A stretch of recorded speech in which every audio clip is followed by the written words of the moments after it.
Salut, c'est Natacha. Aujourd'hui, retour à Saint-Cyr-sur-Mer, nous allons voir Guylaine qui nous propose une recette de vitalité et de bonne santé. Bonjour Natacha.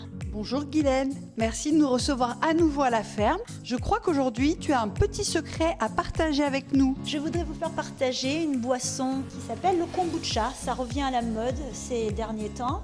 Et je me suis lancée dans cette boisson-là et ça est devenu ma boisson favorite. C'est une culture symbiotique de champignons et de levure. C'est ce qui est intéressant. On appelle le kombucha le champignon de longue vie. Avant de tremper mes mains, il faut toujours s'assurer d'avoir les mains très très propres. Donc voici le kombucha, Natacha. Là, c'est un champignon. Le dessus, il est toujours blanc. Je retourne mon champignon et là, vous voyez, c'est un peu plus visqueux. Quand on met dans la jarre le champignon, il faut s'assurer que c'est la face blanche qui soit au-dessus. Lorsqu'elle sort le champignon de la jarre, Guylaine le nettoie avec du vinaigre de cidre. Le kombucha a besoin d'un milieu très acide. Bon alors, comment on fait ? Alors, c'est tout simple.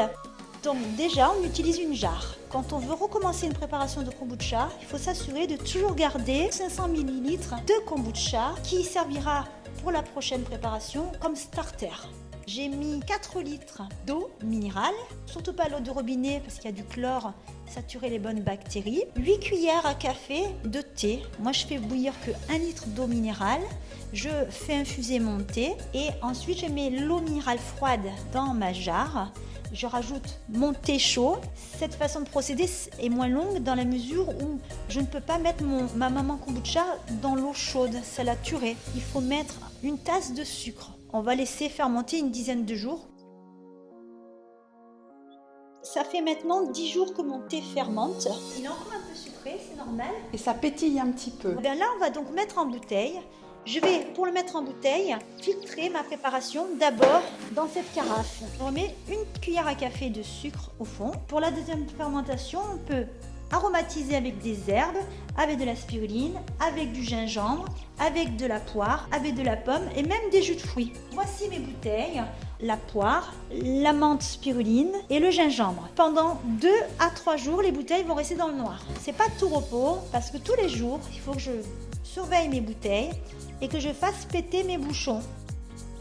2 jours plus tard, retour à la ferme de Guylaine. Allez, on va faire péter les bouchons. Oula, ça bulle. Voilà, là ça bulle, ça remonte bien. Dès qu'on met du fruit, ça fermente beaucoup plus vite. Bon, bah la tienne. Vous sentez? Parce que c'est Merci, quoi, Guylaine. Santé, merci. Moi j'adore parce que Ah, c'est bon. Ouais. c'est bon, hein? Ouais. Et on sent plus du tout le sucre puisqu'il n'y a plus de sucre. Sentez les licornautes. Guylaine nous a donné une bouteille, on va la déguster à la maison. Zut! J'ai oublié un truc important. Pour arrêter la fermentation, il faut mettre la bouteille au frigo.